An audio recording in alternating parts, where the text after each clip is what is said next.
The letter arrived on Tuesday morning, and with it came the particular kind of silence that settles over a house when its occupants already suspect what bad news will say before they have dared to open the seal.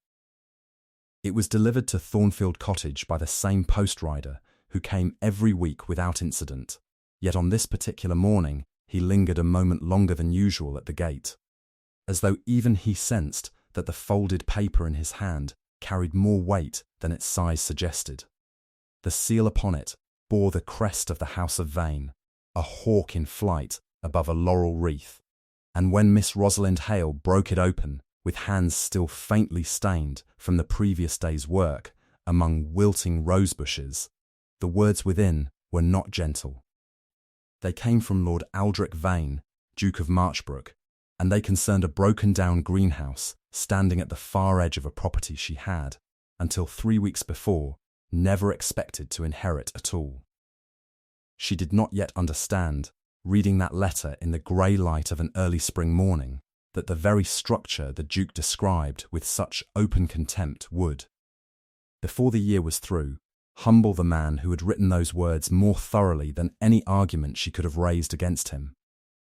Before this story carries you further into glasshouses and old garden secrets, allow one small request.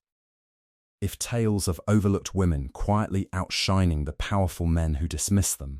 are the kind of story that keeps your evenings company, then let that subscribe button be the thing you press right now, before the tale slips past you among so many others. And do tell us, in the comments below, where in the world you are watching from tonight. It is a curious and lovely thing to imagine so many different corners of the earth listening, together, to the story of a broken English greenhouse and the flowers that grew from its ruin. Now, let us return to Rosalind, and to the letter that would not let her rest. The greenhouse in question stood upon a modest property called Fenwick Hollow, a parcel of land some 3 miles from Marchbrook's grand estate, which had passed to Rosalind not through any particular fortune, but through the death of a great aunt she had scarcely known, Miss Verity Fenwick, a reclusive and, by most county accounts, eccentric woman who had spent the better part of 40 years cultivating flowers in a glasshouse everyone else in the parish had long since dismissed as a folly and, eventually, as an eyesore.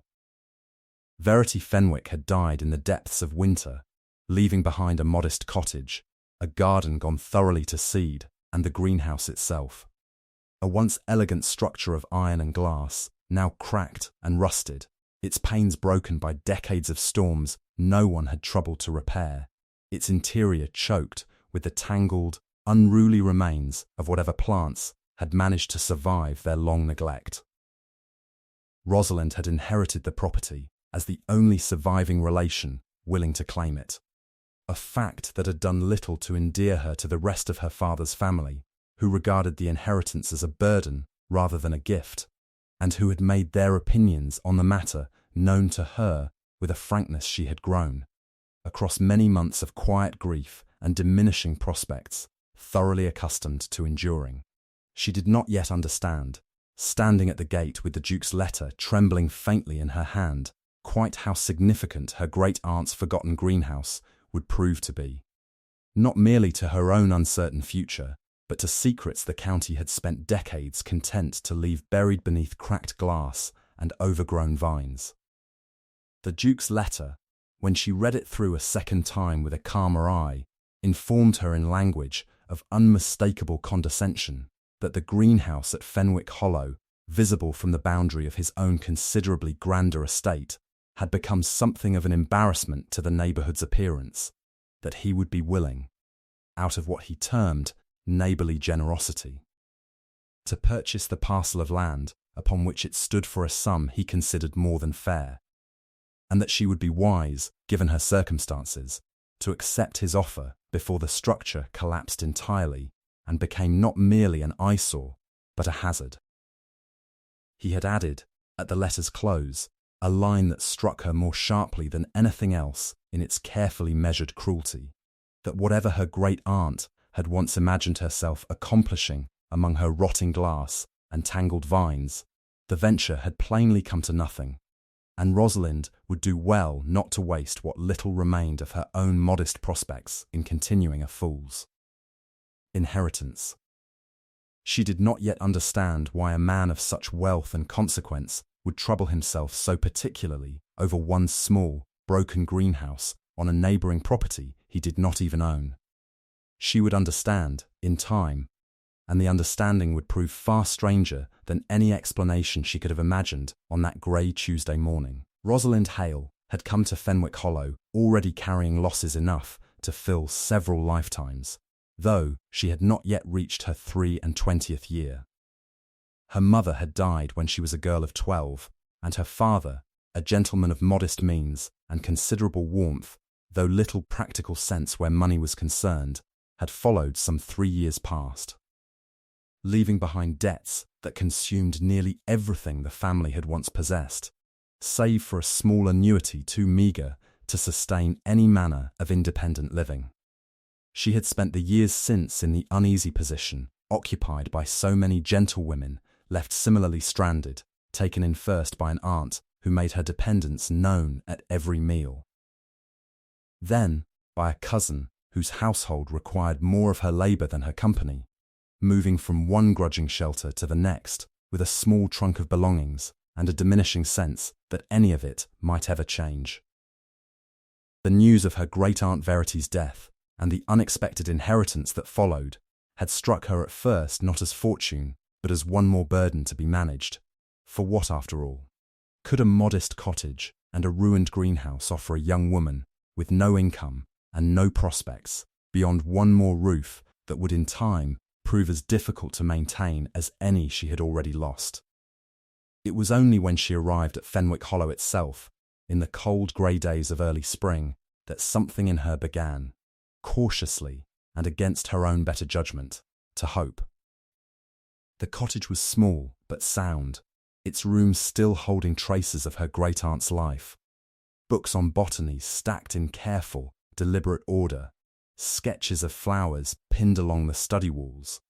a writing desk cluttered with notes in a hand grown increasingly urgent across what appeared to be the final years of Verity Fenwick's long, solitary work. And beyond the cottage, past a garden gone entirely to riot, stood the greenhouse itself, broken, yes, its glass shattered in a dozen places, its iron frame rusted and leaning, but standing nonetheless, as though it had simply been waiting, through all those years of neglect, for someone willing to look past its ruin. She did not yet understand what her great-aunt had spent 40 years attempting to cultivate within those cracked walls. She would understand only gradually, across the weeks that followed, and the understanding would draw her into a mystery considerably larger than any inheritance dispute. The Duke's letter arrived within her 3rd week at Fenwick Hollow, and it was the particular sharpness of his contempt, the casual, dismissive certainty that whatever her great-aunt had attempted had come to nothing, that first roused in Rosalind something sturdier than the quiet resignation she had carried through so many years of dependence. She had grown accustomed to disappointment. She had not yet grown accustomed to being told, by a man who had never once set foot upon the property in question, precisely how worthless her inheritance was destined to remain. She wrote back to him with a composure that cost her more effort than the brief, polite refusal might have suggested, declining his offer and informing him that she intended to remain at Fenwick Hollow and restore the greenhouse, as her great-aunt would have wished. She did not, in that letter, mention that she possessed no earthly notion of how such a restoration might be accomplished, nor any funds whatsoever with which to attempt it. Pride, she was discovering, made a poor foundation for practical planning, but it made, at the very least, a foundation. She did not yet understand how thoroughly that single refusal would set in motion everything that followed. The Duke of Marchbrook did not trouble himself to reply directly to her refusal, which Rosalind took, in the weeks after sending it, as evidence that the matter had simply been dropped, a minor irritation dismissed from a busy man's more pressing concerns. She would learn, considerably later, how mistaken that assumption had been, and how carefully and how coldly Lord Aldrich Vane had, in fact, continued to watch Fenwick Hollow's slow, uncertain progress from the considerable distance his own grand estate afforded him. For now, in those early spring weeks, her attention belonged entirely to the greenhouse itself. She began, as she had begun so many difficult undertakings across the past several years, with patient, unglamorous labour, clearing broken glass with gloved hands, propping the leaning iron frame with whatever timber the modest cottage's outbuildings could spare, pulling free the tangled riot of overgrowth that had, across a decade or more of neglect, claimed nearly every inch of the greenhouse's interior. It was in the midst of this clearing, in her 4th week at Fenwick Hollow, that she found the first of her great-aunt's hidden journals. It was tucked behind a loose brick in the greenhouse's rear wall, wrapped in oilcloth that had, remarkably, kept the pages within dry despite years of leaking rain, and the hand that filled its pages, small, precise, increasingly urgent as the entries progressed, belonged unmistakably to Verity Fenwick herself. What remained hidden within those pages was far more dangerous and far more valuable than Rosalind could have guessed on that first candlelit reading. The journal spoke not of ordinary gardening, but of a singular and consuming pursuit, the cultivation of a rare variety of orchid, one Verity Fenwick had first encountered decades before, in her youth, through correspondence with a botanist uncle who had travelled, in his own younger years, to distant corners of the world in pursuit of specimens no English glasshouse had yet successfully grown. The orchid in question, the journal explained in language that grew steadily more reverent across its pages, possessed a bloom of such singular and striking beauty, petals of a deep, near impossible violet, shading into gold at their centre, that it had, in the fashionable circles of an earlier generation, commanded prices that seemed, to Rosalind's astonished eye, almost fantastical.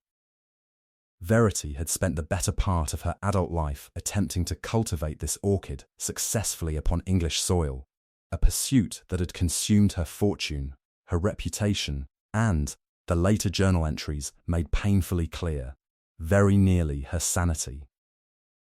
As one failed cultivation after another left her isolated, mocked by a county that regarded her singular devotion as, at best, an eccentric folly, and at worst, a symptom of a mind not entirely sound. She did not yet understand why her great-aunt's pursuit, however consuming, had drawn quite such particular and lasting scorn from the county's more powerful families. She would understand only when a second discovery, buried deeper still within the greenhouse's ruined foundations, revealed a connection she had not anticipated. There was, first, the matter of the locked cabinet. At the greenhouse's far end, half buried beneath a collapsed section of shelving, stood a small iron cabinet, its lock rusted shut, which took Rosalind the better part of a week and the reluctant assistance of a local locksmith to finally open. Within, wrapped in fabric gone brittle with age, she found not merely dried specimens and careful botanical sketches, but a small collection of seeds, kept in glass vials sealed with wax, each labelled in her great-aunt's careful hand with a single word, Marchbrook. She did not yet understand what connection her great-aunt's rare orchid could possibly hold to the very estate whose master had so recently mocked her inheritance as worthless. The seeds themselves, when she consulted what botanical knowledge her great-aunt's books could offer, appeared to be the last viable specimens of the very orchid the journals described, a variety Verity had, in her final years, apparently succeeded in cultivating at last, only to see her success go entirely unrecognised before her death. There was, second, the matter of the gardener's strange reluctance. An elderly man named Mr. Josiah Crane, who had once assisted her great-aunt in her final years and who still lived in a cottage not far from Fenwick Hollow, proved oddly hesitant when Rosalind sought him out to ask what he might recall of Verity Fenwick's work. He confirmed, cautiously, that he had indeed helped her tend the greenhouse in its final flourishing years. But he grew visibly uneasy whenever Rosalind pressed him for details of precisely how her great-aunt's cultivation had ended, deflecting her questions with a haste that seemed, to her increasingly practiced eye, considerably more deliberate than simple forgetfulness. It was not until her third visit, when she happened to mention the vials marked Marchbrook, that his composure finally cracked. And he admitted, in a lowered voice, that her great-aunt had once, in the final spring before her health began its long decline, submitted several of her finest blooms to a horticultural exhibition hosted, that particular year, by the Duke of Marchbrook's own late father, an exhibition Verity had entered with every hope of finally receiving the recognition her decades of labour deserved. She had not received it. Her entry, Crane recalled with obvious discomfort, had been disqualified on the eve of the exhibition under circumstances the old gardener would not, even now, fully explain. And Verity Fenwick had returned from Marchbrook Estate that spring not merely disappointed, but thoroughly and publicly humiliated, her reputation as an eccentric recluse cemented. From that season forward, by whispers, she never quite managed to outlive. No one in the county spoke openly of what had truly happened at that long-ago exhibition. What remained hidden behind that disqualification would prove, Rosalind was beginning to suspect, considerably more deliberate than mere misfortune. There was, third, the matter of the strange visitor who came at dusk. It was in her 6th week at Fenwick Hollow that Rosalind first noticed a figure at the boundary hedge separating her property from the Marchbrook estate, a woman, cloaked against the evening chill, who lingered near the greenhouse's broken panes with an interest that seemed, from the careful, searching way she studied the structure, considerably more than idle curiosity. She vanished before Rosalind could approach her directly, and returned, on 2 further evenings across the following fortnight, always at the same hour, always retreating before any direct encounter could occur. She did not yet understand who watched her greenhouse with such quiet, persistent interest, nor why. She would understand only weeks later, when the woman's identity finally emerged into the light, along with a truth that connected every earlier mystery into a single, deliberate pattern of buried cruelty. There was, fourth, the matter of the missing exhibition record. In the county archive housed within the parish church, the same modest building where so many old disputes of the region had, over generations, come to rest in dusty ledgers no one troubled to consult, Rosalind found, with the assistance of the elderly parish clerk, a bound record of the Horticultural Society's exhibition entries stretching back nearly a century. Yet the volume covering the very year Crane had described, the year of Verity Fenwick's humiliation, proved to have several pages carefully excised, the binding disturbed in a manner that suggested deliberate removal rather than simple decay. She did not yet understand who had removed those pages, nor precisely what they might have revealed, though she suspected, with a growing certainty that chilled her more than the church's cold stone walls could account for, that whoever had cut them free had done so to erase not merely an inconvenient result, but any lingering proof that Verity Fenwick's entry had ever existed at all. There was, fifth, the matter of the greenhouse's original benefactor. Among her great-aunt's papers, tucked within a ledger recording the greenhouse's original construction some 5 decades before, Rosalind found a name she had not expected. The structure had been built, not through Fenwick family funds alone, but through a joint arrangement with a Marchbrook ancestor of an earlier generation. A woman identified only as Lady C.V., whose contribution, the ledger noted with careful, formal gratitude, had made possible the shared pursuit of botanical excellence between our 2 houses. The arrangement, whatever its origins, appeared to have ended abruptly within a single season, the ledger's warm language giving way, in its final entries, to a colder and more distant formality that offered no explanation for the change. Rosalind carried this discovery to Lady Eugenia at their next quiet meeting by the hedge, and watched the older woman's face pale considerably at the mention of the initials, though she would say only, before retreating once more toward Marchbrook, that Lady C.V. had been her own mother, and that the full history of that broken partnership was not hers alone to reveal. No one at Marchbrook House spoke openly of Lady Eugenia's mother, nor of whatever falling out had once severed a partnership two houses had begun, by all appearances, in genuine and mutual enthusiasm. What remained hidden behind that severed friendship would prove, Rosalind was beginning to suspect, to reach back even further than the exhibition scandal that had ruined her great-aunt's later years. A suspicion that would not be confirmed until Lady Eugenia's own correspondence finally arrived to explain it in full. And Rosalind, working now not merely from curiosity, but from a growing and increasingly urgent purpose, began to understand that restoring her great-aunt's cultivation would require considerably more than patience alone. The seeds in the sealed vials, her research suggested, retained only a narrow window of viability,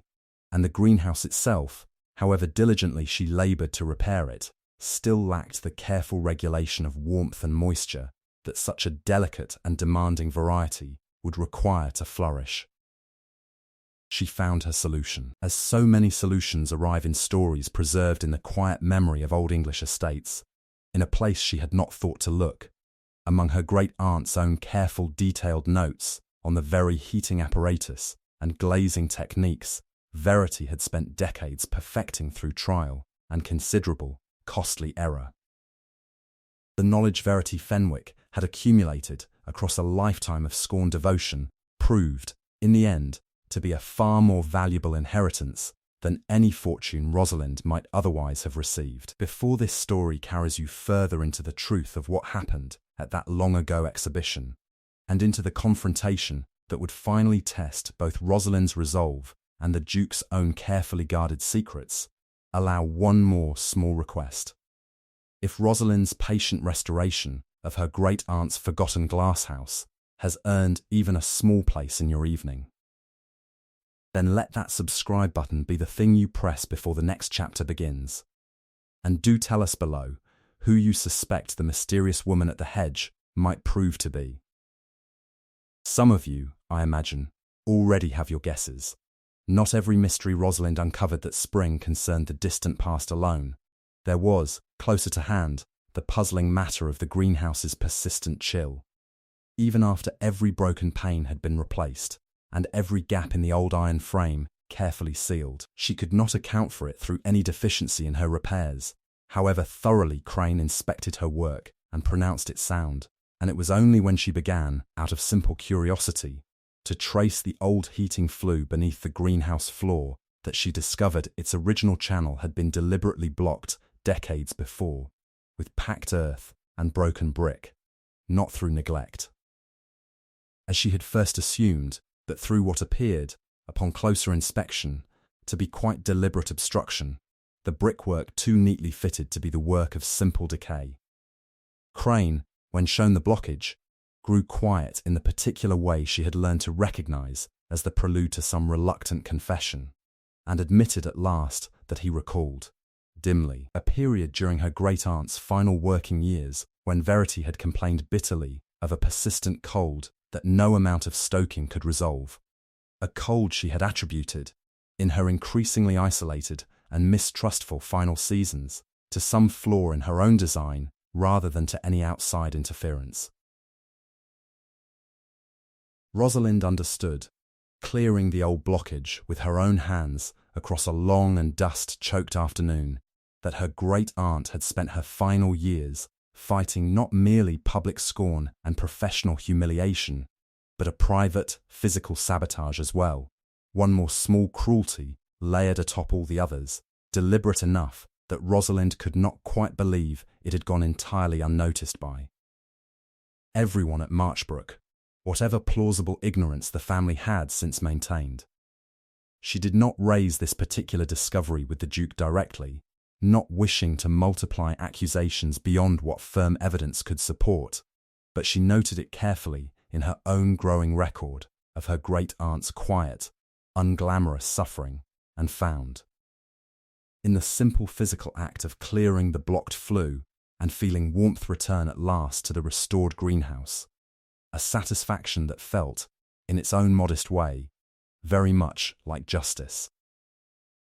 The seedling's progress through those final weeks of proper cultivation was neither swift nor certain, and Rosalind spent long nights beside the greenhouse's newly functioning stove, adjusting dampers and watching thermometers with a vigilance her great-aunt's journals had taught her to regard as essential rather than excessive.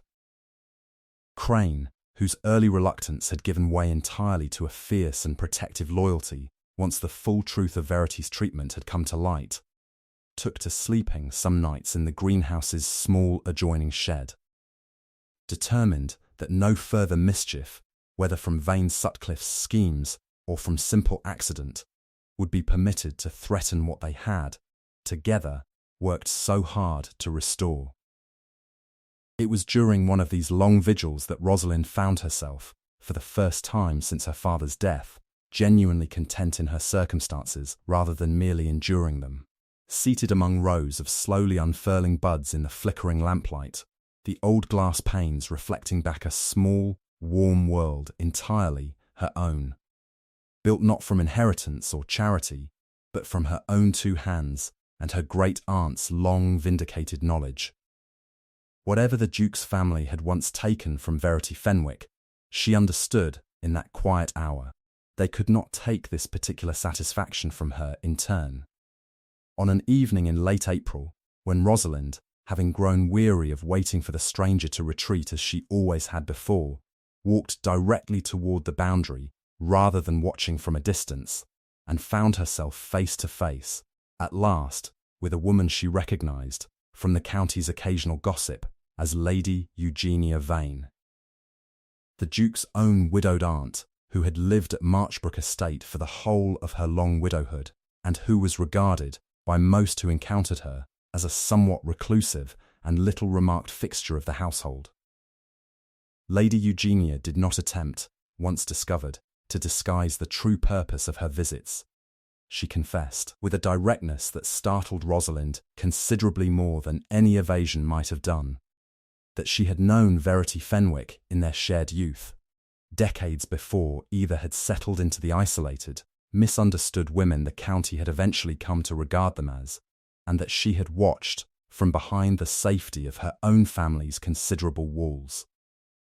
As Verity's reputation was deliberately and systematically dismantled by forces Lady Eugenia herself had never found the courage to openly oppose. She would say no more that evening, retreating once again toward Marchbrook Estate before Rosalind could press her further, but she left behind a single promise, that she would return, when she judged the time right, with proof of what she had witnessed all those years before. That proof arrived a fortnight later, delivered not through another furtive evening visit, but through a formally sealed letter, carried by Lady Eugenia's own private servant, containing correspondence copied in her careful hand from documents she had encountered, quite by chance, while settling her late husband's private papers some years before, documents the current Duke's own father had, apparently, never troubled to destroy. So confident had he been that no one would ever think to look for them. The correspondence revealed what Crane's uneasy reluctance had only hinted at. The elder Duke of Marchbrook, Rosalind read with a jolt that stilled her breath entirely, had disqualified Verity Fenwick's orchid from that long-ago exhibition, not through any genuine irregularity in her entry, but through deliberate and calculated design, for his own family's greenhouse, that same season, had entered a considerably less remarkable specimen of their own, and the elder Duke, unwilling to see a mere gentlewoman's modest cultivation outshine his family's carefully cultivated reputation as the county's foremost patrons of horticultural excellence, had simply ensured, through a bribed exhibition judge and a fabricated technicality, that her superior entry never received the chance to compete at all. Worse still, the correspondence revealed, the elder Duke had not stopped at mere disqualification. He had, in the years that followed, quietly encouraged the very whispers of eccentricity and unsound mind that had so thoroughly isolated Verity Fenwick for the remainder of her life. A campaign of deniable, carefully distributed cruelty designed to ensure that no one in the county would ever again take her cultivation, however genuinely remarkable, seriously enough to threaten his family's standing. What remained hidden, connecting every earlier clue Rosalind had gathered across those long spring weeks, was now laid bare with an emotional weight that struck her far harder than she had anticipated. Crane's uneasy reluctance, explained at last by an old gardener who had watched his employer's humiliation unfold and had never found the words,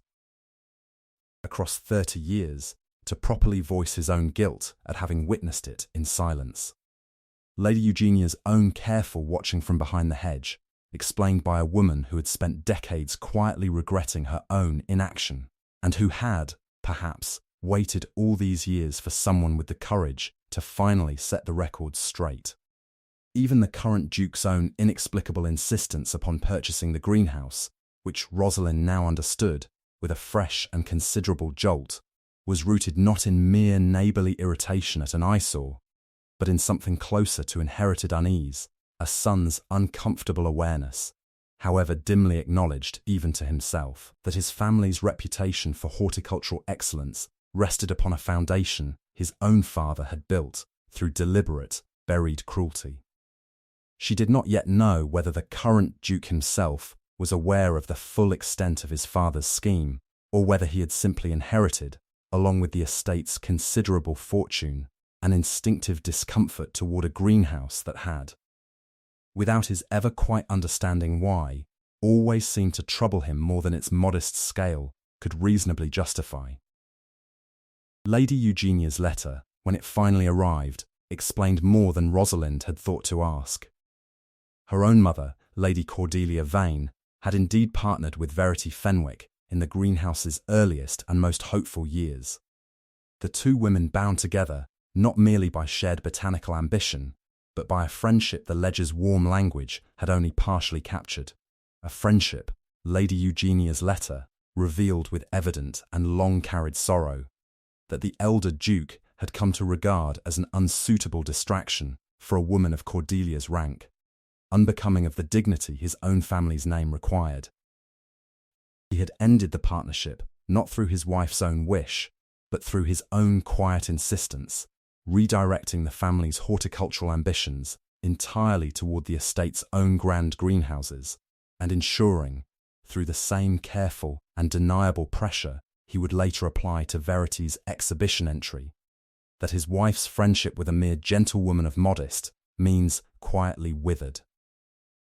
rather than continued to flourish beside a fortune he considered wasted on it.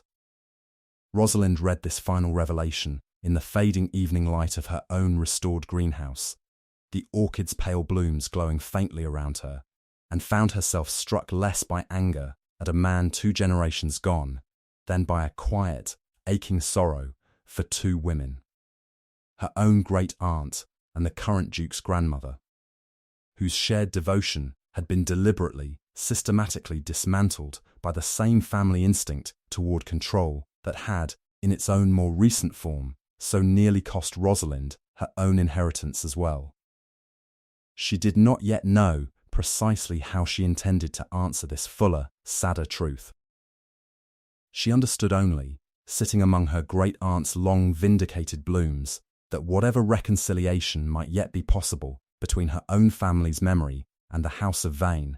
it would have to account for 2 generations of buried cruelty, and not merely 1. This fuller truth did not stop her, however, from carrying forward the confrontation she had already resolved upon before Lady Eugenia's letter arrived. She went to Marchbrook House at last on a morning in early May, the last of the seeds now germinating in careful pots within her freshly repaired greenhouse, and this time it was she who did not wait to be received before speaking. Laying before him, in the grand and imposing study at Marchbrook House, both her great-aunt's 40 years of careful journals and Lady Eugenia's copied correspondence, proof enough, laid side by side, to leave no reasonable doubt as to what his own family had done. The Duke's face, through the whole of her careful, measured recitation, betrayed considerably less than Rosalind had steeled herself to expect. She was beginning to understand, a man who had built his own composure upon rarely allowing the world to witness the moment it finally struck him. But his silence, when at last she finished, stretched long enough that she began to wonder whether he intended to answer her at all. When he spoke, finally, it was not the denial she had half expected, nor the practiced dismissal of a man certain of his own family's rightness. He told her, in a voice stripped for the first time of its habitual coldness, that he had grown up in a household where Fenwick Hollow's greenhouse was spoken of only rarely, and always with a discomfort he had never fully understood, nor questioned. And that he had, in his own recent insistence upon purchasing the property, been repeating a family instinct toward erasure, without once wondering what that instinct had truly been protecting. He did not ask her forgiveness outright, for pride, even now, would not quite permit so complete a surrender. But he offered something Rosalind had not anticipated, and had certainly not come seeking: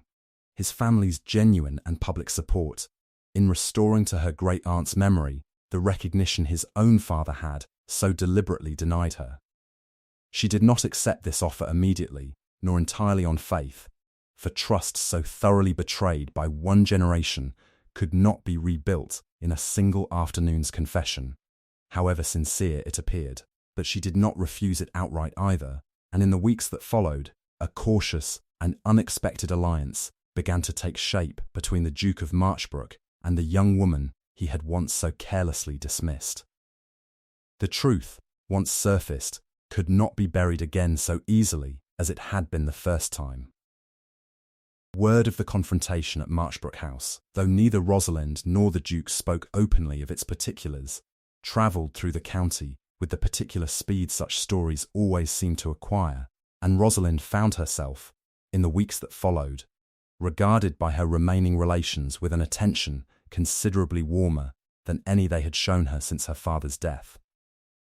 The same aunt who had once made her dependence known at every meal now wrote requesting, with careful delicacy, whether Rosalind might spare a cutting or two for her own modest garden.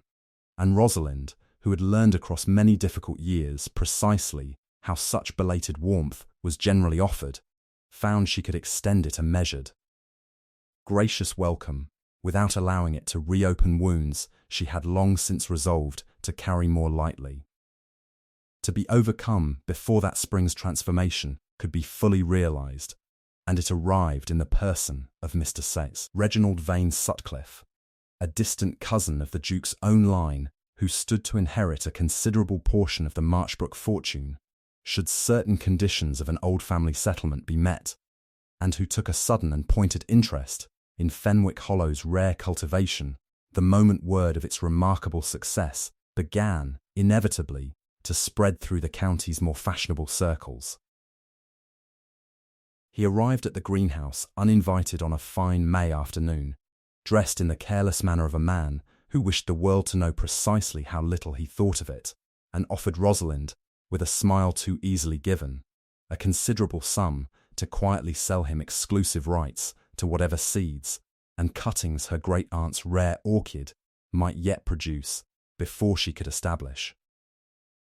through public sale or exhibition, any claim to the variety that might prove inconvenient to certain business interests. He declined, at first, to specify further. She refused him, as she had learned across so many months of hard-won resolve, to refuse men who mistook her circumstances for weakness. And it was only later, through Lady Eugenia's own careful inquiries among the county's gossip, that the full shape of Vane Sutcliffe's scheme emerged. He had, it transpired, already promised the exclusive rights to a fashionable London nursery, in exchange for a considerable advance he had quietly used to settle gambling debts his own family remained unaware of, and Rosalind's continued ownership of the only viable specimens threatened to expose both his debts and his deception in a single stroke. His final attempt at sabotage came on a stormy night in late May, when Rosalind, woken by the sound of breaking glass,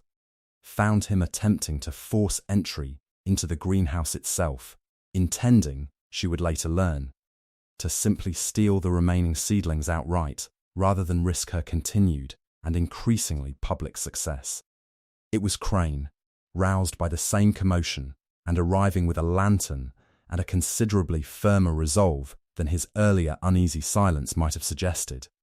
who raised the alarm that finally drove the intruder off before any lasting damage could be done. And it was the Duke himself, informed the following morning of his cousin's attempted theft, who ensured that vain Sutcliffe's scheme, and the debts that had prompted it received a public reckoning considerably more thorough than any Rosalind alone could have arranged. With that final threat extinguished, the remaining weeks of that spring proceeded with a momentum that surprised even Rosalind,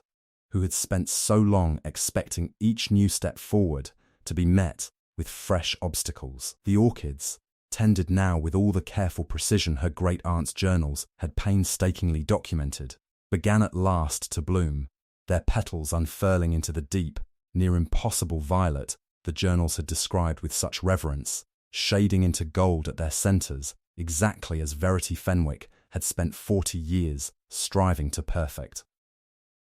Word of the blooms spread through the county with a swiftness that startled Rosalind considerably, carried first by Lady Eugenia's own quiet but persistent efforts among her fashionable acquaintances, and then, as the flower's singular beauty became impossible to dismiss as mere rumour, by visitors who came themselves to Fenwick Hollow to see the greenhouse the Duke of Marchbrook had, once so publicly declared an eyesore. By the time the county's most fashionable families gathered for the season's first great horticultural exhibition, hosted, with a symbolism Rosalind found difficult not to appreciate, at Marchbrook Estate itself, under the Duke's own newly public sponsorship, Fenwick Hollow's rare orchids drew a crowd considerably larger and considerably more genuinely admiring than any entry the estate's own celebrated greenhouses had produced in years. The exhibition itself, when the appointed day finally arrived, unfolded with a ceremony Rosalind had not expected and had certainly not requested. The Duke, in a gesture that drew considerable and open comment among the assembled families, insisted that Fenwick Hollow's orchids be displayed not among the general entries, but at the very centre of the exhibition hall, beneath a small placard bearing, in careful lettering, both Rosalind's own name and, beside it, that of Miss Verity Fenwick, whose 40 years of quiet, unrecognised labour had finally, publicly and irrevocably been restored to their rightful place in the county's memory. Lady Eugenia stood beside that placard for the whole of the afternoon, accepting the compliments of visitors with a composure that could not quite disguise the tears standing in her eyes,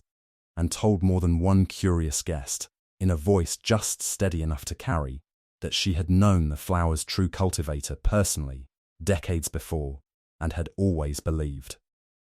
whatever the county's cruel whispers once suggested otherwise, that her old friend's devotion would someday be proven exactly as remarkable as it had always truly been. That had once regarded her great-aunt's devotion as nothing more than eccentric folly, quite how thoroughly her fortunes had turned. She would understand it fully only in the weeks that followed, when letters began arriving at Fenwick Hollow's gate, not from creditors or dismissive relations, but from noble families across 3 counties, each politely and then increasingly urgently requesting the opportunity to purchase seeds, cuttings, or fully cultivated specimens of the flower that had, within a single triumphant season, become the most sought-after bloom in fashionable English horticulture. Vain Sutcliffe's own reckoning, when it came, proved as thorough as the Duke had promised.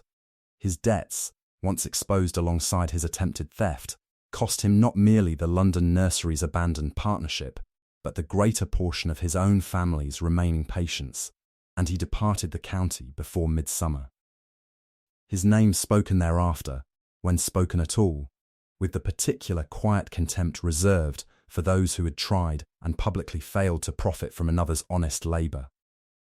The Duke of Marchbrook visited Fenwick Hollow often that summer, and if the county noticed how much more frequently his visits fell than any remaining business between their two households strictly required, and how much less coldly he now spoke, in company, of the young woman whose patient restoration of a broken greenhouse had exposed his own family's long-buried cruelty, and, in doing so, finally set it right, they were, for the most part, too well accustomed by now to Fenwick Hollow's remarkable turn of fortune to remark upon it with any particular surprise. What passed between Rosalind and the Duke in the months that followed was not the swift, easy sentiment of a storybook reconciliation, for both had been shaped too thoroughly by loss and by one family's long history of buried cruelty to embrace such simple resolution. It was instead a slower, more careful thing, built first upon the shared labour of restoring not merely a greenhouse, but a reputation, upon long afternoons spent together among the orchids, discussing their careful cultivation, and only gradually, as trust accumulated in small and hard-won increments, into something warmer and considerably more honest than either had believed themselves capable of feeling toward the other. Lady Eugenia, in the seasons that followed, took to visiting the greenhouse with a lightness her long decades of quiet regret had never before permitted her, and spoke often, to anyone curious enough to ask, of the particular satisfaction of watching an old friend's forgotten devotion finally receive, through her great niece's patient courage, the recognition it had always deserved. Rosalind Hale never again heard her great-aunt's name spoken with the pitying, dismissive tones the county had once reserved for an eccentric recluse's forgotten folly. She heard it instead spoken, across 3 counties and beyond them, with the particular respect reserved for those whose quiet, unglamorous devotion is eventually proven right, a respect earned not through inheritance alone, nor through any single season's fashionable triumph, but through patient labour in a broken glasshouse that everyone else had long since agreed to call worthless, and through a refusal to accept that a man's careless mockery must remain, forever, the final word on what her family's work was truly worth. And on quiet spring evenings, long after that first triumphant season had become simply and comfortably a settled part of Fenwick Hollow's ordinary life, visitors walking among the orchids at dusk would sometimes pause before a small framed page from Verity Fenwick's own journal, mounted now within the greenhouse's restored entrance, and they would read her careful, hopeful words.